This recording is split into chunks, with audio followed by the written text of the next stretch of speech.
안녕하세요. 저는 어떻게 보면 너무 불행하고 어떻게 보면 또 너무 행복한 그런 사연이 있어 한번 보내봅니다. 저는 이제 올해로 54세에 접어든 딸 하나 둔 여자입니다. 남편은 저와 나이가 같았는데 작은 마을에 같이 살았다 보니 자주 보던 사이였어요. 양가 부모님께서는 망설일 게 뭐 있냐며 20살이 되자마자 결혼을 하게 되었죠. 그렇게 바로 아이가 생겨 21살이란 어린 나이에 아이를 가지게 되었어요. 남편은 마음씨 좋은 부모님 밑에서 자라서 그런지 다른 친구들 남편에 비해 아주 다정스러운 면이 있었던 사람이었습니다. 그렇게 딸을 낳았는데 둘 다 어린지라 딸이 조금은 다르다는 것을 몰랐습니다. 기어다니다가도 자주 부딪히는 날이 많았고 2살 정도 무렵까지도 바로 앞에 있는 물건을 잘 보질 못하였습니다. 어린 우리 부부는 그저 아이가 성장이 느려서 그런가 보다 했어요. 아이는 눈물을 잘 흘리는 편이었고 빛을 보면 유독 눈을 부셔하는 모습도 자주 보였죠. 그러다가 또 어떤 날부터는 눈을 잘 뜨지 못하였고 눈을 자주 깜빡거리는 날도 많아졌답니다. 저희는 그저 아이가 예뻤기 때문에 그런 모습조차 이상하다는 생각보단 그냥 애교 섞인 모습으로만 보았어요. 양가 부모님들도 모두 농사를 지었고 서로 바쁜 때에 번갈아가며 도우시다 보니 손녀가 보고 싶어질 때마다 들르시는 식으로 잠깐 보고 가셨는데 지나가는 길에 들러 한번 쓰다듬어주고 가고 맛있는 거 쥐어주고 가곤 하셨죠. 그러다 아이가 3살이 되었는데도 여전히 벽에 계속 부딪히고 각막 주변 부분들이 점차 뿌옇게 흐려지는 것을 보고 뭔가 조금 이상하다는 생각이 들어서 남편에게 한번 병원을 데리고 가보자고 했어요. 병원에 갔더니 의사 선생님이 왜 이제서야 왔냐고 선천성 녹내장이라고 하시더라고요. 이미 너무 많이 진행이 되어 따로 손 쓸 방법이 없다고 했습니다. 저희 부부는 믿을 수가 없었어요. 의사 선생님을 붙들고 손 쓸 방법이 없다는 게 무슨 말이냐고 앞이 안 보이기라도 한다는 거냐고 물으니 이미 거의 보지 못하고 있는 상태라고 했고 아이가 눈을 자주 깜빡거리거나 빛을 유난히 눈부셔 한다거나 그러지 않았었냐 물으시기에 저희 부부는 그렇긴 했었다며 보통 아이들 대부분 그런 거 아니냐고 하니 그게 녹내장 초기 증상이라고 하시더라고요. 보통 아이들은 그렇게까지 눈을 부셔 한다거나 그러지는 않는다며 방법이 없다고 그냥 아이에게 보이지 않아도 주변 환경이나 상황에 대해 잘 받아들일 수 있도록 빨리 훈련시키는 게 아이를 위한 길이라며 저희를 다독이셨습니다. 그러면서 자기 아내가 사회복지사인데 그런 교육을 지원을 받을 수 있는지 알아봐 주겠다고 하시더라고요. 그래서 아이는 3살 때부터 그 선생님이 오실 때마다 어떤 게 과일인지 어떤 게 물건인지 특히 아궁이 근처에 가지 않도록 걸음수를 세서 그쪽 근처에 가지 않게 살뜰히 보살펴주고 가르쳐 주셨어요.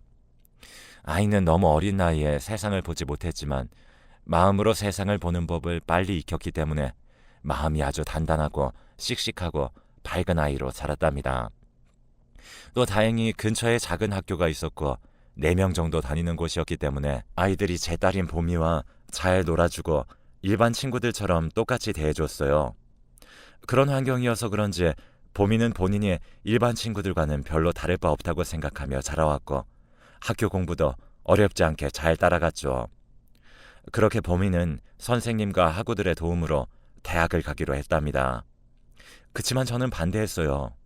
지금까진 그래도 동네에 있었기 때문에 언제든 무슨 일이 있으면 제가 갈 수 있었고 또 동네 분들의 자녀들이었기 때문에 보미에게 도움의 손길을 자처했었지만 그런 보미가 일반 대학을 가게 된다면 너무나도 다른 사람들과 어울릴 수 있을까 또 이상한 사람들에겐 흉측한 일을 당하지 않을까 걱정이 너무 많이 되어서 보미를 말렸습니다. 그랬더니 보미는 언제까지 본인이 부모님 아래에서만 자랄 수 있겠냐고 한번 다녀보고 나도 너무 버거우면 다시 돌아오겠다고 하더라고요. 그리고 알아보니 대학교마다 이런 학생들 옆에 도우미 친구를 붙여줘서 학교 생활에 적응할 수 있도록 도와주는 제도가 있다고 했어요. 저도 그 덕에 조금 안심하고 보미를 보낼 수 있었습니다. 보미는 한 학기를 마치고 오더니 정말 좋은 친구들이 많아서 수업을 듣고 친구들과 수다를 떠는 게 너무나 재밌다고 하더라고요. 보미는 자기와 같은 친구들을 돕고 싶다며 사회복지학과를 갔습니다.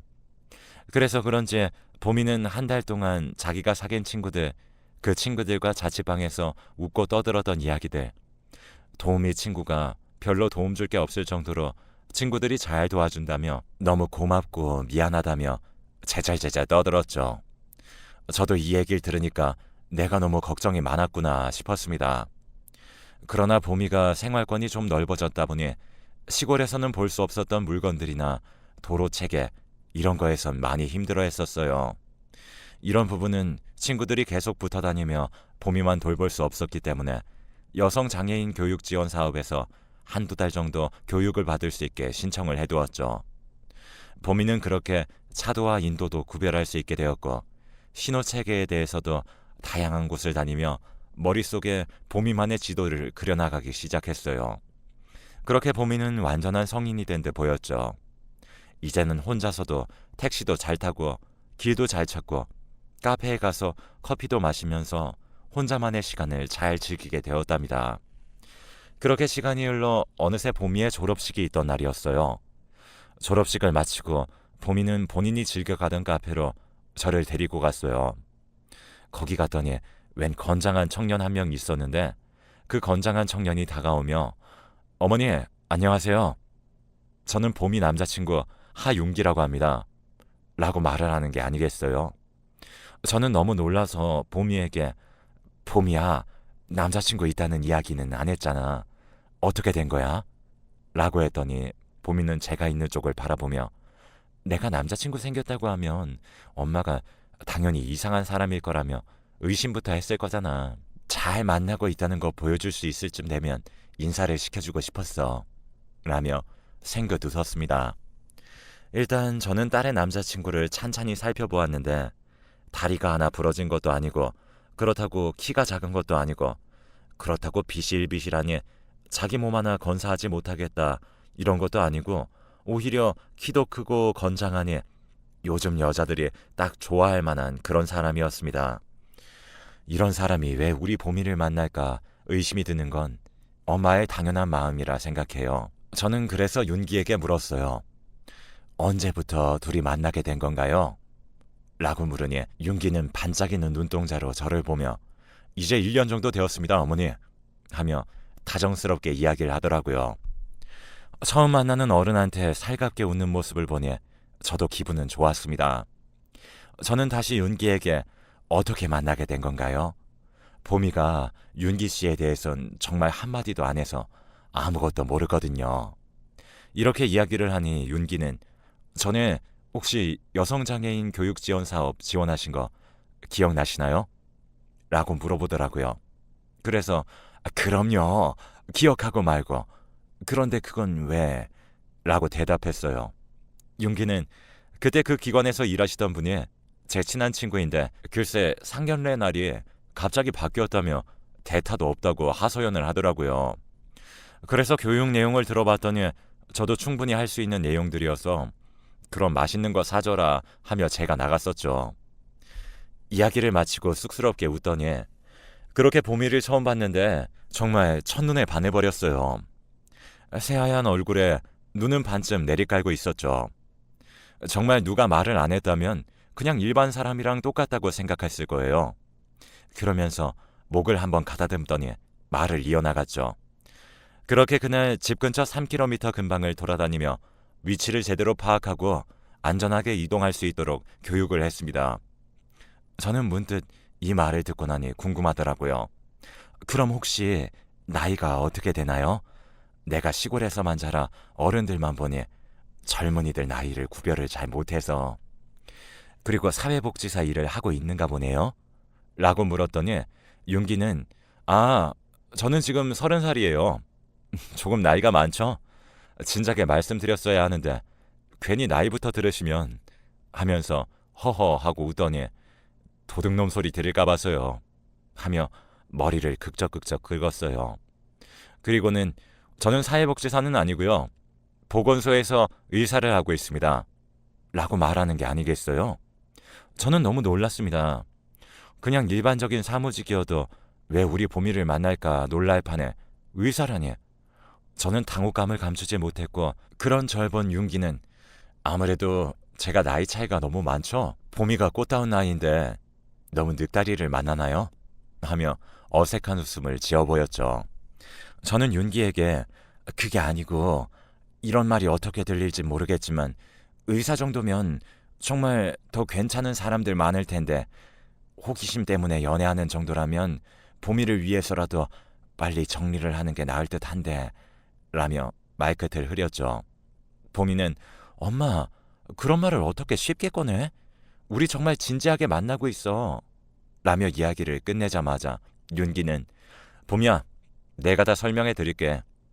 너무 어머니께 그러지 마 하며 저를 진지한 눈빛으로 보더니 어머니 그런 생각 충분히 드실 거라고 생각해요. 저는 흠이 많은 사람입니다 라고 대답을 하더라고요. 그래서 저는 일단 제가 말을 편하게 할게요. 봄이에게 당신 같은 사람이면 너무나 완벽한 사람이네. 하지만 콩깍지가 씌어 있을 때 돌봐주고 챙겨주는 게 별거 아니지만 그걸 평생 한다는 건 정말 쉬운 일이 아닐 걸세. 내 딸이지만 가끔 나도 체력이 안 될 땐 힘든 생각도 드니까 말이야 라고 말을 했어요. 그랬더니 윤기는 슬프게 웃어 보이며 어머니 저는 사실 어렸을 때 부모님이 가정폭력으로 이혼하시고 절 데려간 어머니마저 생계가 어렵다며 고아원에 보내셨어요. 거기서 저 같은 친구들과 어울렸죠. 또 고아원 원장님이 중요하기 때문에 못된 원장님이 있는 곳에 가게 되면 아파서 죽을 것 같아도 돈 아깝다며 제대로 된 치료도 안 해주는 것을 봤어요. 그제 저는 열심히 공부해서 의사가 되어야겠다 생각했답니다.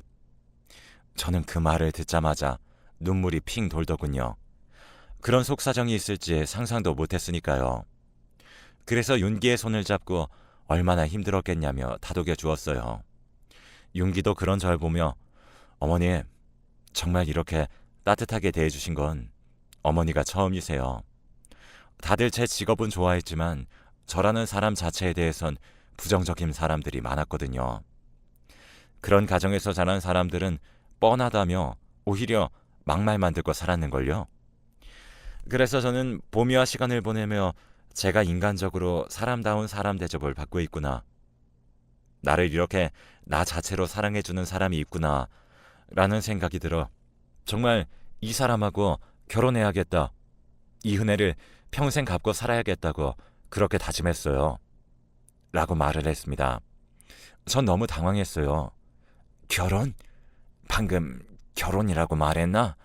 그래도 너무 섣부른 것 같은데 조금 더 연애를 해보고 결정하는 것도 늦지 않을 것 같네만은. 제가 윤기에게 걱정스러운 말투로 이야기를 했죠. 윤기는 어머니 저 봄이를 알고 지낸 지는 2년이 조금 넘었고 사귄 지 1년입니다.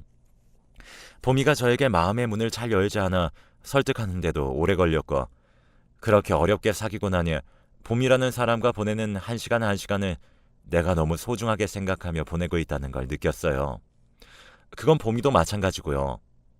그래서 제가 오히려 6개월 전부터 어머니께 인사드리고 싶다고 정식으로 인사드리고 빨리 봄이를 데려오고 싶다고 재촉했죠. 그래서 이 자리도 만들게 된 거예요. 당장 허락해달라는 건 아니지만 전 정말 봄이 없으면 안 돼요. 라고 이야기를 했습니다. 전 생각을 해보겠다고 대답을 했고 우린 헤어졌죠. 그렇게 전 집에 와서 윤기의 이야기를 다시 생각했죠. 윤기는 진심으로 봄이를 사랑하고 있다는 게 느껴졌었고 봄이를 케어하기 위해 시각장애인 교육도 따로 받고 있는 데다가 관련 지도사 자격증이 있으면 공부하기도 하며 적극적으로 봄이를 케어하기 위한 노력을 하고 있다는 게 제 마음에 왠지 모르게 안심이 되었죠. 남편에게도 말을 했더니 얼굴을 보고 이야기를 더 해봐야겠지만 들어만 봐서는 우리 봄이에게 더할 나위 없이 좋은 남편인 것 같다며 남편도 한시름 놓는 듯 보였죠.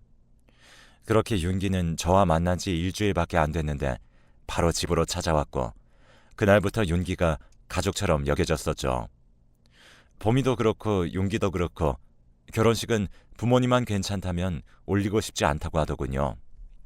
저희 부부도 사실 작은 시골 마을에서만 평생을 지내왔기 때문에 딱히 결혼식을 해야 하나 싶은 생각을 해왔지만 윤기와 보미의 결정은 조금 의아하긴 했었어요. 윤기는 자기도 고아처럼 자라서 부를 친척도 가족도 없어서 오히려 결혼식을 하지 않는 걸 싫어하실까 하며 걱정했다고 하더군요. 보미도 어차피 자기는 보지도 못하는 결혼식인데 하지 않는 거랑 똑같이 않냐며 웃어 보였어요. 그렇게 윤기와 보미는 보미가 23살이 되고 8개월 후 혼인신고를 하여 정식 부부가 되었답니다.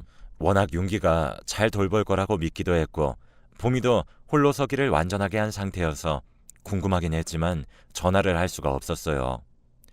그렇게 5개월 후 설날이 되었고 부부가 되어서는 첫 명절이 되었어요. 저는 너무 들뜬 마음으로 사위가 오는 첫 명절이라 정말 비싼 소갈비찜도 하고 윤기가 평소에 좋아한다던 잡채도 하고 상다리가 부러지게 준비를 했습니다. 그렇게 부부가 되어 처음 인사드리러 오는 윤기와 보미는 뭔가 모르게 이질감이 들더라고요. 어색하게 웃는 윤기와 왠지 모르게 낯빛이 어두워 보이는 보미였어요. 그래서 저는 일단 윤기와 보미에게 인사를 받고 반찬 나르겠다며 살갑게 들어오는 윤기에게 혹시 보미랑 오는 길에 싸웠나? 자네랑 보미가 조금 어색해 보이는구먼 하며 가볍게 웃으며 물어봤는데 윤기가 갑자기 당황해하더니 아유 어머니 이제 신혼이고 5개월 차면 정말 깨볶을 땐데 무슨 말씀이세요? 그냥 서로 먼 길 오느라 조금 피곤해서 얼굴이 굳어 있었나 봐요. 그치 보미야? 하며 보미 쪽으로 말을 하더군요. 고개를 돌려서 봤더니 보미도 그래 맞아. 엄마 피곤해서 그래. 신경 쓰게 해서 미안해. 라고 대답을 하더라고요. 그래서 저는 제가 좀 예민했나 보다 했어요. 그렇게 별일 없이 명절이 지나갔지만 보미와 윤기가 떠나고 나서도 뭔가 이상하다는 느낌이 지워지질 않았죠. 명절 내내 둘이 주고받는 대화도 이상하고 계속 보미의 안색이 좋지 않았던 것도 이상했어요. 저는 다음날 보미에게 보미야 혹시 하서방하고 무슨 일이 있는 건 아니지? 라고 전화했더니 보미는 제 전화를 기다렸다는 듯 봤더니 엄마 나 좀 살려줘. 제발 엄마 나 살고 싶어 하면서 절규를 하듯 우는 게 아니겠어요. 보미에게 처음 듣는 절규는 제 가슴을 찢어놓기에 충분했어요. 저는 더듬거리며 보미야 살려달라니 차근차근 이야기를 해. 무슨 일이야? 그랬더니 자기를 좀 데리러 오라더군요. 그래서 남편과 불이 나게 갔더니 정말 기가 막혔어요. 처음에 신혼집이라고 보여줬던 집과는 전혀 다른 곳이었는데 반지하에 위생관리도 전혀 되어 있지 않은 곳이었습니다. 저는 너무 당황해서 보미에게 물어보니 그건 아마 여동생이 사는 집 같다고 하는 겁니다. 그래서 여동생이라니 하서방 외아들로 자랐다고 하지 않았어? 이게 다 무슨 소리야? 하는 순간 윤기가 들어오는 겁니다. 장모님, 장녀는 여기에 무슨 일이세요? 하며 당황한 기색을 비추더라고요. 제 남편은 윤기에게 독이 오른 목소리로 자네 솔직하게 말해야 되네. 이곳에 보미가 있는 게 무슨 이유인가? 라고 물었더니 윤기는 아버님 진정하세요. 저희 신혼집에 불이 나서 거기 수리하는 동안 잠깐 머무는 곳이에요. 너무 누추하죠. 어머님이랑 아버님이 너무 걱정하실까봐 제가 말씀을 못 드렸었네요. 라며 어색하게 웃어 보였습니다. 그러면서 보미야 왜 불렀어? 나한테 말했으면 모시러 갔을 건데 라고 말을 걸자 보미는 벌벌 떨며 대답도 하지 않았죠. 저는 보미를 먼저 보호해야겠다는 생각을 했고 윤기에게 안 되겠네. 아무리 그래도 항상 깨끗하고 잘 정돈하며 살아온 보미인데 이런 곳은 나도 마음이 편치 않으니 내가 며칠간 데리고 있겠네. 했더니 윤기는 어머니 그럼 제가 집으로 옮길게요. 보미는 제 와이프인데 어떻게 떨어져서 지냅니까? 전 하루라도 보미 안 보면 힘들어요. 너무 그리울 것 같아요. 드디어 저에게 가족이라는 울타리가 생긴 것만 같았는데 어떻게 보미를 데리고 가셔요? 제가 요즘 너무 바빠서 집을 신경 못 썼어요. 잘 치우고 봄이도 더 좋은 곳으로 살 수 있게 많이 신경 쓸게요. 하며 제 손을 어루만지더라고요. 긴가민가 했어요. 그때 갑자기 아까 봄이에게 들은 말이 생각났어요. 봄이가 아까 신혼집이 여동생 집이라고 하는데 이건 또 무슨 이야기인가? 그랬더니 윤기는 아 진짜 이러면서 낯빛이 달라지는 거 있죠? 뭐 어디까지 들으신 건데요? 라며 거칠게 툭툭 내뱉더라고요. 저는 그런 윤기의 모습에 무서움을 느낄 정도였습니다. 남편은 늘 침착하던 사람이었고 남편이 윤기에게 말을 했습니다. 다 들었네. 자네 어쩜 그렇게 뻔뻔스럽나? 그러니 데려가겠다는 걸세. 비키게! 했더니 윤기가 갑자기 눈빛에서 레이저가 나오는 듯 저희를 쏘아보더니 그걸 다 알면서 데려가겠다는 거예요? 참 인정머리도 없으시네. 하며 집안의 물건들을 집어던지기 시작했어요. 저희는 얼른 자리를 피하겠다고 생각했고 바로 집으로 출발했습니다. 그렇게 집에 오는 길에 들은 얘기는 충격적이었습니다. 신혼집에 들어가 생활을 하고 있었는데 나이가 조금 지긋해 보이는 여자가 들어오더랍니다. 믿기진 않았지만 여동생이라고 소개를 했답니다. 봄이가 눈이 보이지 않으니까 어떤 말을 해도 믿을 거라고 생각을 했었던 것 같아요. 봄이가 했던 말을 정리해보자면 알고 지내던 기간 동안 윤기는 연애를 하다가 결혼을 했던 것 같습니다. 그렇게 신혼을 즐기고 얼마 안 됐을 때 윤기의 아내가 만성 신부전증을 앓게 되어 투석을 하게 되었다고 합니다. 윤기는 자기 보건소에서 여러 가지 검진을 해준다는 이유로 갑자기 봄이에게 검사를 진행했고 신장 기증자가 될 수 있었겠다라고 생각했는지 사귀자고 덤벼들었다고 합니다. 봄이는 윤기가 결혼을 했는지도 몰랐었고 워낙 사귀던 내내 잘해주던 사람이라 의심도 못했다고 했죠. 그렇게 결혼하고 나서 바로 입원을 시켰다고 합니다. 그런데 봄이가 의사와 간호사님께 안 하고 싶다고 거절 의사를 보였고 의사와 간호사님도 본인의 의사가 없는 분을 할 수 없다며 돌려보냈다고 합니다. 봄이는 부모님께 돌아가고 싶다고 했지만 윤기와 그 여자는 갖은 협박을 하면서 눈도 안 보이는 봄이에게 집안일을 시켰고 제대로 청소도 안 하면 때리기도 했다고 해요. 그러다 명절이 되었고 윤기는 조금이라도 입을 잘못 놀리면 무슨 짓을 할지 모른다고 했습니다. 그래서 봄이는 집에 왔던 내내 불안해 보였고 안색이 안 좋았던 거죠. 그렇게 다시 윤기와 집으로 돌아갔는데 그 여동생이라고 소개했던 여자가 한시가 급한데 더는 못 기다리겠다며 반지하에 가두고는 어차피 눈도 안 보이는데 이런 데서 지내라며 자신들의 계획을 이야기했다고 합니다.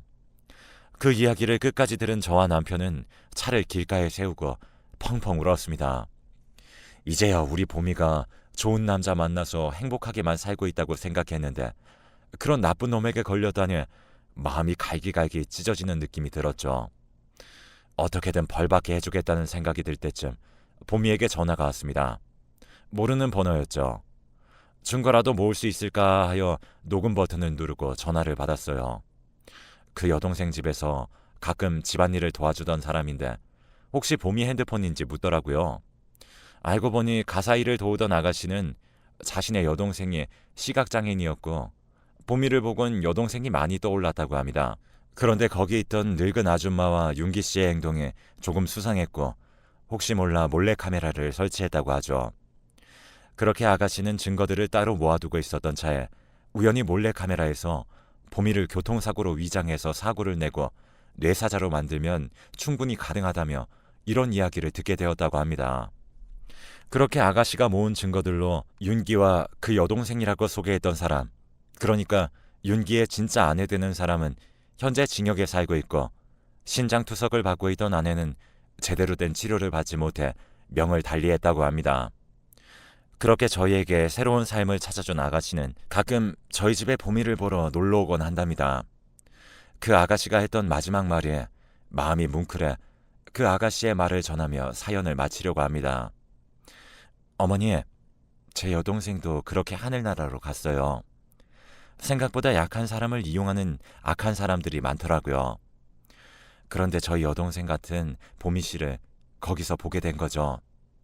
이건 저희 여동생이 제 마음의 짐을 덜어라는 기회를 준 것만 같았어요.